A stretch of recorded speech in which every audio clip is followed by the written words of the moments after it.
Welcome to my channel Rimi foodie চ্যানেলে তোমাদের সবাইকে স্বাগতম। আজকে বানাবো ভেন্ডির টক ঝাল মিষ্টি রেসিপি। তার জন্য তোমাদেরকে পুরো ভিডিওটা খুব ভালোভাবে দেখতে হবে, কোথাও স্কিপ করতে পারবে না। স্কিপ করলে কিন্তু বুঝতে পারবে না কখন কোনটা দিলাম আর কি মশলা এখানে ইউজ করলাম। তো প্লিজ পুরো ভিডিওটা খুব ভালোভাবে দেখো। আমি বানাতে থাকি। দেখো, কড়াইয়ে তেল গরম করে নিয়েছি। তেলের মধ্যে দিয়ে দিলাম একটু সামান্য নুন, যাতে ভেন্ডিগুলো দেওয়ার পর তেলটা না ছেটায়। দিয়ে দিলাম ভেন্ডিগুলো।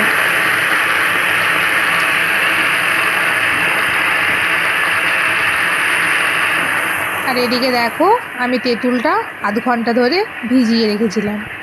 এবার তেঁতুলটার রসটা বার করে নেব। এরকমভাবে হাত দিয়ে চটকে চটকে তেঁতুলটা পুরো উপর থেকে বীজগুলো বার করে ফেলে দেব। এরকমভাবে নিগড়ে পুরো রসটা বার করে নেব। আর এই যে বীজগুলো আছে, খোসাগুলো আছে, সব ফেলে দেব। এরপর একটা ছাঁকনি দিয়ে খুব ভালোভাবে ছেঁকে পিওর রসটা বার করে নেব।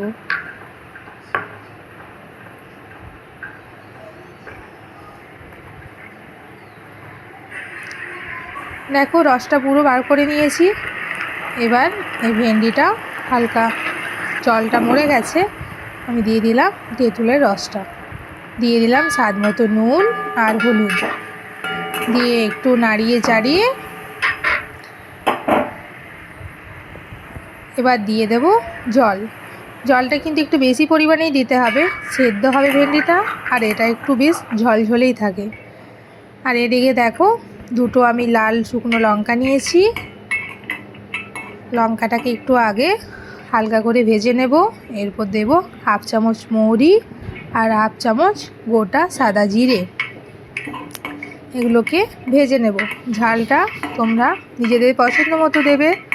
লঙ্কা চাইলে কম দিতে পারো, চাইলে বেশিও দিতে পারো।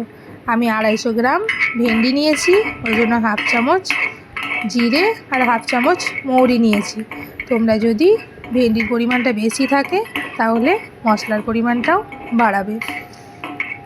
যেমন ভেন্ডির পরিমাণ থাকবে সেই হিসাবে মশলাটা দেবে। এটা হালকা আছে খুব ভালোভাবে ভেজে নিতে হবে, যেন পুড়ে না যায়। ভাজা হয়ে গেছে, আমি এবার হামালদিস্তায় গুঁড়ো করে নেব। তোমরা চাইলে মিক্সারেও গুঁড়ো করতে পারো। ভেন্ডিও খুব ভালোভাবে সেদ্ধ হয়ে গেছে। দিয়ে দিলাম স্বাদ মতো চিনি, দিয়ে তারপর একটু নাড়িয়ে চাড়িয়ে দিয়ে দিলাম ভাজা মশলার গুঁড়োটা, দিয়ে একটু নাড়াচাড়া করে বেশ ভালোভাবে নাড়াচাড়া করে নিলাম।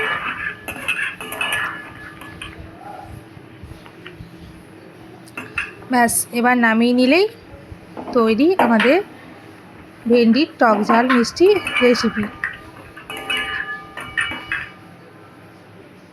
তো তোমরা অবশ্যই বাড়িতে ট্রাই করবে, দারুণ হয় খেতে। এই গরমের মধ্যে দারুণ লাগবে খেতে, দুর্দান্ত একটা রেসিপি। খুব কম সময়ের মধ্যে বানানো হয়। আর কেমন হয়েছে আমাকে অবশ্যই কমেন্ট করে জানাবে। একটা ভালো লাগলে লাইক করে দেবে, আর চ্যানেলটাকে সাবস্ক্রাইব করতে কিন্তু কখনোই ভুলবে না, কারণ আরও ভালো ভালো সুন্দর সুন্দর রেসিপি আমি অবশ্যই তোমাদের জন্য নিয়ে আসার চেষ্টা করব। Thanks for watching. টাটা। আবার আসবো অন্য কোনো সুন্দর রেসিপি নিয়ে।